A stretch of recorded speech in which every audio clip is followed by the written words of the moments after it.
Okay, ladies and gentlemen, welcome to the Life of the Bachelor Show. I'm the host, James MGTOW. That stands for Men Going Their Own Way, MGTOW. Men Going Their Own Way. Uh, First of all, uh, I think the MGTOW movement misunderstood. I'm gonna start my own black MGTOW. White boy started, but I'm gonna put a black twist on it.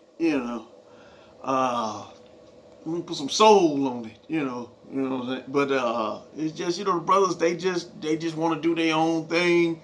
They don't. I'm hearing this shit. They hate women. That's not true. They just don't want no committed relationship. Some of them don't want no kids unless they say surrogates. So they won't have to pay child support, But like I said, the culture and everything they brought about this movement and the feminists. In the MGTOW movement, we can't stand the feminists. Okay, yeah, we hate the feminists. We hate their ass with a passion. Yeah, the MGTOW movement hate their ass. But so this is the answer to the feminists and to the hypergamous hoes out here. So yeah, the MGTOW movement the answer to that. But that's another show. We gonna get on there. Okay, today's topic. We're gonna address a lot of things. We're gonna just address my experience of being a player over the years. I'm in the 40s, and just my experience is being a player. We'll go over the cold approach, the cold approach method of dating them. And you got the cold approach, and you got choosing signals. The niggas sit back and use choosing signals before they get at a chick. And the disadvantage of the cold approach and choosing signals. Two, we gonna go into when to pump and dump, when not to pump and dump. Okay. Okay.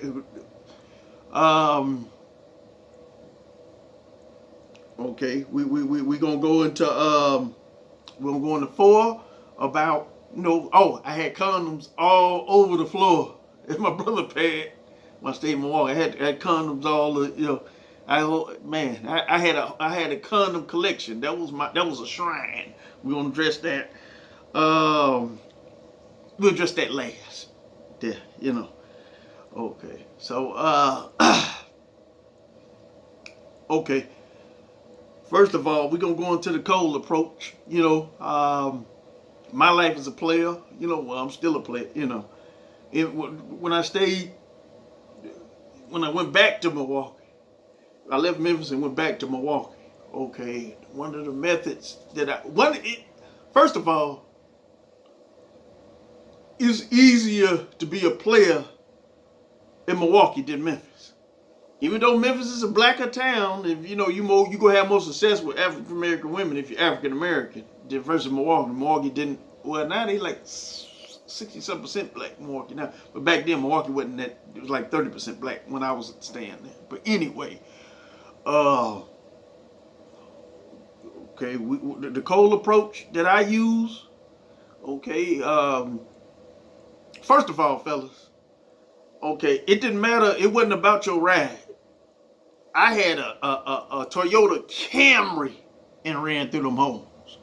It ain't about, you can be a pimp, you can be a player on the budget now. You can pimp or you can play on the budget, Nowadays, it's best to downgrade how you look because, they got these pampering charges, these pimp charges and pandering charges out here and they give you football years for if you're a pimp, So, but pimping really ain't easy nowadays. But, for the player, the player like I was, I was a player with a Toyota Camry in the 90s. And I will tell you how I did, like in the mid 90s. Basically, no, that was 2000s. That was 2000. This is in Milwaukee, okay. I figured out that in Milwaukee, they winters alone. It might be like 6 months of winter in Milwaukee, and as long as you got a decent ride, it didn't care. They didn't care if it was a Toyota Camry. You pull up to the bus stop. It got to have heat in it. That's another thing, fellas. All your car needs is heat in it. In these northern states. Pull up to the bus stop. You get out. First of all, black women like compliments. If you compliment them every day, eventually you're gonna fuck them. Okay, now not to down black women, but other races of women, they want to see if you a good provider. Black women, all I need is some Jordans, dress decent, some Jordans, a gold chain, and have a decent conversation. Helps if you're tall. It helps. But I'm 5'9". I still ran through. Okay, so what I would do, I get out the car, I approach them, I give them some compliment. I even tell them, you got some pretty eyes. Most African Americans got brown eyes. I got brown eyes. I can see if they're green, blue, or any other color, but I tell them they'll fall for that shit. Okay, you got some pretty eyes. I tell all of them, okay. Or if their hair done nice, I like your hair. I like your braids. Or, okay, you chit chat with them. Ask, okay, you need a ride anywhere? I know it's cold out here, this or that. You need a ride to where you get to going or whatnot. And they say they going such and such street. They on First and Keith. They trying to get to 21st and Keith or anything like that. Okay. I put them in the car. Okay, get them in the car. Okay, on the way to the car, preferably in your neighborhood, fellas. Okay, guys, you want to do this in your neighborhood? And I tell them, I said, damn. I left something in the oven. I left a roast on in the oven, and I got to go by the house and check on it. You can stay in the car, whatever, but I got to check on this roast at the house. Okay. First of all, the distraction. You always, in person. Okay, you wanna get them in your like I say, if you want to get them to the house by any means necessary, lie, whatever. I got this going on. I got a family emergency. I left something on in the stove oven, but that was my favorite line. I left a roast on in the oven. And these hoes, some of them were so dumb that when they come to the house, they don't smell no roast cooking. You don't smell no food cooking. I wasn't cooking no roast. Okay, so I invite them in. I chit chat with them, learn their life story, 20 minutes, this or that, this or that, what you do, how was your day, what you do for a living. We go to the whole rundown, okay, and sometimes, majority of the times, when I turn on the TV, the porno is already cued. The black porn or whatever, already cued. I turn the TV on and say, oh, damn, my brother. No, I stayed with my brother when I stayed in Milwaukee, up there on Hopkins Street. Up there, I say, oh, damn, my brother left this shit in the TV. Damn, can you believe that? I porn already going. So shit, we'll sit and watch porn and you make your move. You massage the leg. See if she don't stop it. She ain't rubbing your hand away. Okay, you massage the leg. Okay. Okay. And I said, a lot of time I ain't even ask. I just do it. I said, let me give you a neck massage. Let me give you a neck, just start massaging their neck or whatever while they're watching the porn or whatnot, or watching the, sometimes they say they don't like porn, and it's because I throw on a movie. I take it out and say, my brother put that in there. And I put on a regular movie, but the same thing, the same method. Okay, hey, let me massage your shoulders. I don't even add, I just do that. Let me massage your shoulders. I start with the leg. Okay, you start with it. Then you work your way down to the shoulders. Okay, then you work your way with the breast. Now the breast, that's really gonna tell if you gonna get the pussy or not. If they let you touch the breast, most likely you can smash. Work around to the breast. All right. Then last, the neck. A lot of time their weakness is the neck. I'll start giving them like a hickey on the neck, start slobbing on their neck, this or that. The ear.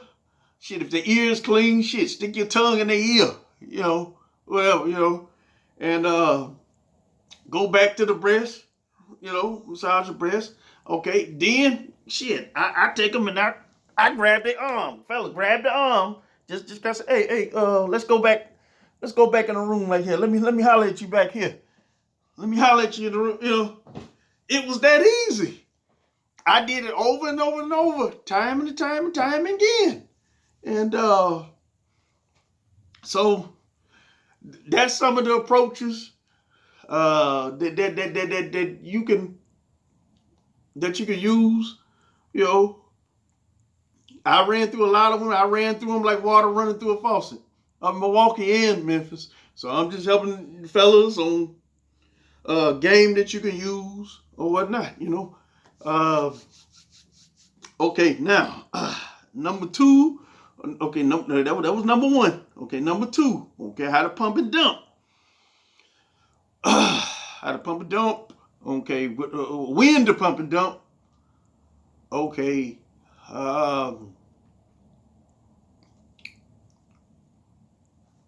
3 kids. If you find out they had 3 kids before they 25, pump and dump. Hit it, quit it.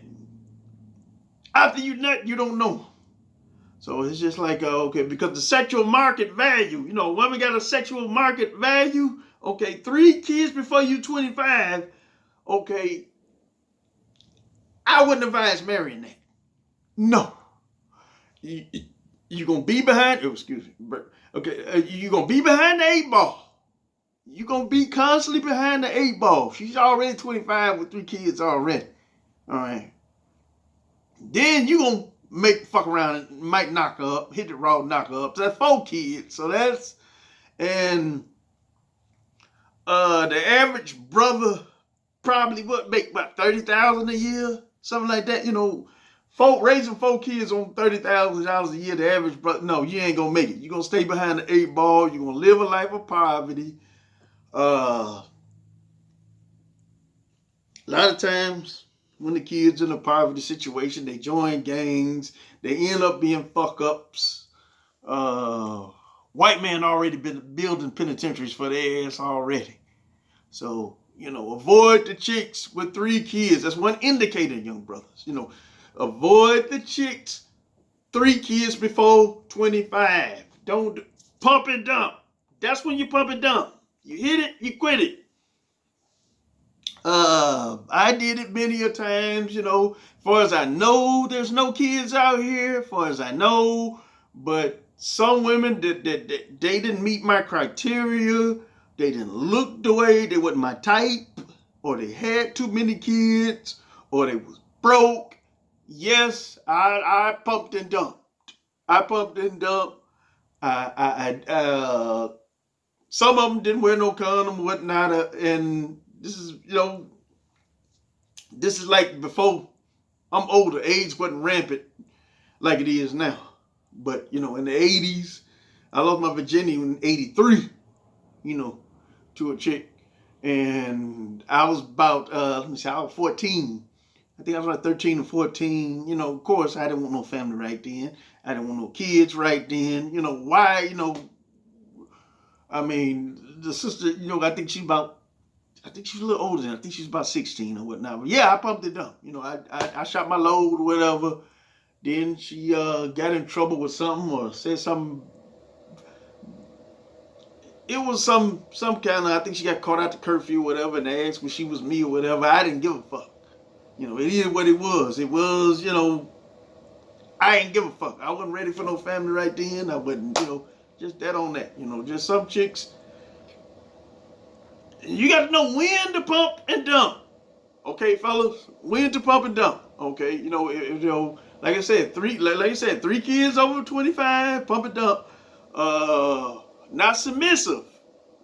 They ain't doing what the fuck you say. Okay, pump and dump. They got aggressive attitude. They're not letting you take the lead. As a man, we're supposed to take the lead. Okay, pump and dump. Let me see here. You got to know when to pump and dump. Okay, either they not doing what, if they got too many kids, or they not doing what the fuck you say. Pump and dump. Get on, never tell them your real name. Never tell them, just let them know where your mother live. Yeah, you gonna go straight on child support. Let me say, like I said, do military turns. All left turns going to the house, because some of these hoes will follow you or they'll stalk you. Okay. Don't fuck with nothing in your own neighborhood. Go to a cheap sleazy hotel. Fuck them. She go our way. She get her way there. You go your own way. Whatnot, if you got to or whatever. But before you fuck with a chick in your own neighborhood, don't go get a fat fugly chick who you can fuck for free. Never fuck a chick in your own neighborhood. That's trouble. I know. Okay. So that's two on when to pump and dump. Okay. Condom wrappers. Condom wrappers. Yes, I use condom wrappers as a shrine.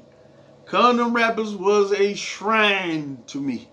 Not the condoms. That's nasty to leave condoms all, especially if I got my kids in them, the mother load or whatever you can do.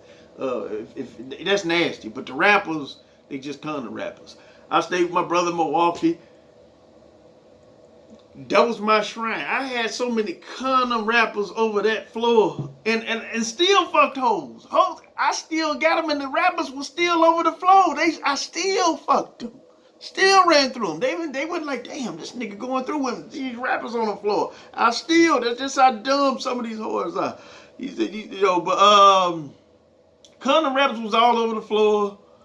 My brother got on my ass about that. Like, damn, why do you got them condom wrappers all over the floor, man? That's, I think, I think when his baby mamas came over there, she really had a fit. These condom wrappers all over the floor. That's nasty. It wasn't that, they just rappers. But to me, that was my shrine. The condom wrapper was just a way for me, like Wilt Chamberlain kept pictures, and I keep pictures, and I got naked pictures in my phone, and naked pictures, that's just men's shrine. It's okay to have a shrine. A whole shrine or a chick you ran through shrine. That's okay. That's okay, But yeah, that was funny, My brother, I just want to show to my brother all the women I was running through. This man confronted me because to my man, you must be telling these women this your own house. Because my brother kept a nice house. That's one thing I can say about my brother. He kept an immaculate house. It was immaculate when he stayed on Hopkins in Milwaukee. It was immaculate. Had new furniture.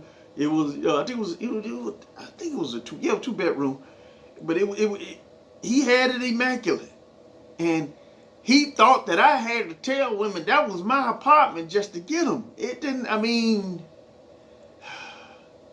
sometimes, but I did, but sometimes I didn't. It didn't take all that for me to tell them that it was my. All they knew is my brother. Sometimes I tell you I stay here with my brother, whether they thought it was my apartment or not. I still fucked them. So to my brother, it's all good, but no, I didn't have to lie and say that it was my apartment to fuck them all. And they saw how immaculate the apartment was. I got them on my own. I got them on game on my own. So, that's not true to say that I had to lie and say that it was my apartment just to get hoes. No. But he was just like shocked that, like, damn, this nigga going through these women. He got to be telling them this apartment is his, I had so many hoes when I was in Milwaukee, I was letting him smash them. To the ones, I'll read them, or I see if they wife material or they girlfriend material. And if I read that they wasn't wifey or girlfriend material, yeah, I let my brother go through them. I had them several occasions. I let my brother go to them. I even hooked him up with his first wife. His first wife, I hooked him up with, I didn't like with his first. I think his first wife. She was Caucasian. She was white, but I didn't like white women at that time, so I just let him. Another sister that I was fucking with and hooked me up with her and was trying to, and she went back to her baby daddy, and she wanted to hook me up with a girlfriend. I didn't know she was white or whatever, but I know my brother, he was in the white women, so I would let him get her. But other women that I saw that they wasn't serious or they wasn't about shit, yes, I let the brother go through them. I got a cousin to this day, got an ex of mine or whatnot, got kids by her. I knew she wasn't shit. I knew she had to kick her ass at every minute, because she run off the mouth. She'll try you in public. She used to shit test me. Long story short, she used to shit test me too much. I kicked her ass once and got away with it because she couldn't go to the police because she had to warn her damn self. But I already knew I was gonna be in and out of jail with this woman, so I was gonna just cut her off. But I let her. I think my brother begged her to. She asked to come around. Sometimes women they'll try to get at you, fuck your relatives. I was like, fuck it. I don't give a fuck about that bitch. Yeah, fuck her. So she my brother fucked her. My cousin fucked her. Got 2 kids by her. His life been ruined. He done been in jail 4 and 5 times. Paying child support for the 2 kids he do got by her, and the other baby daddies ain't on child support. Yeah. So, but I feel that I'm a good judge of character on what's bullshit and what's not, on what's bullshit that you need to pump and dump. I'm gonna treat a hoe like a hoe, and I'm gonna treat a lady like a lady. I ain't saying I ain't gonna never get married or I might get out the MGTOW movement. Might be possible. I get out of the MGTOW movement, and find a wife, But who knows, have a kid, start a family, whatever. But I know that was some bullshit, and I'm glad I got that bitch off my dick. And the cousin life been ruined about this bitch. Anytime a probation officer told her you're a good guy, you'll work. The only thing, your only problem is that bitch. And one thing about James MGTOW, when it came to a bitch problem, I solved it. When it come to a bitch problem, I solved it. So, but then again, at the same time, I'm like Floyd Mayweather. Anytime I do get in trouble, it's about a bitch. Anytime I do get in trouble, it's about a bitch, But I'm good at solving this bitch problem. And I've been solving this bitch problem so far. So I'm gonna keep on. I'm gonna keep on fighting the power. I'm gonna keep on solving this bitch problem. That's another video. It's coming y'all way. Okay. So that's the Condom rappers all over the floor, Okay, another thing. Okay, 5. We're gonna throw a fifth one in here is Father's Day. At my job, people telling me Happy Father's Day. Yesterday they were telling me Happy Father's Day. I'm like, hey, I ain't got no kids. Nothing but nephews, And the nieces, they don't. Woo, that's really in the nieces really don't fuck with me like that. But some nephews fuck with me, some don't.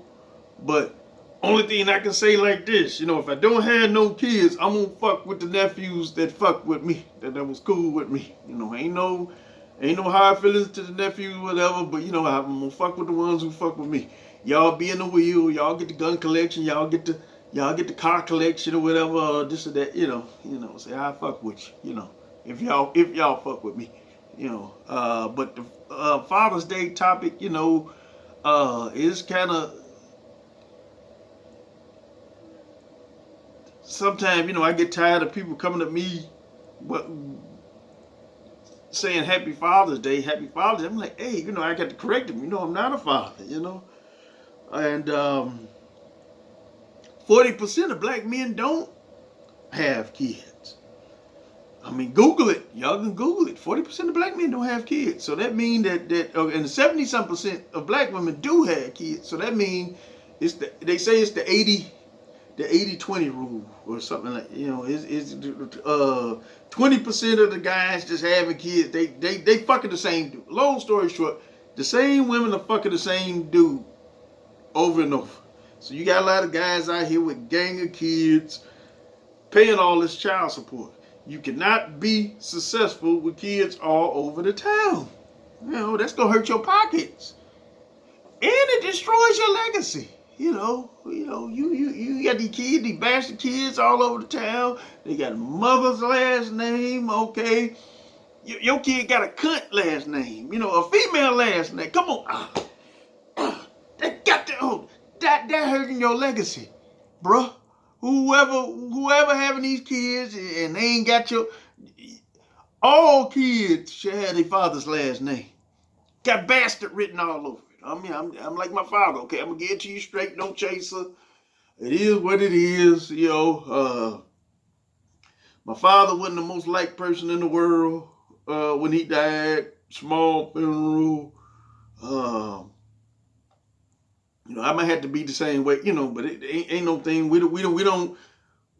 Me and my father who passed. We don't live our life on no popularity contest. This ain't no popularity contest. We're gonna be us. We're gonna speak our mind. We're gonna give it to you straight or sour. We something like the Bloods in California.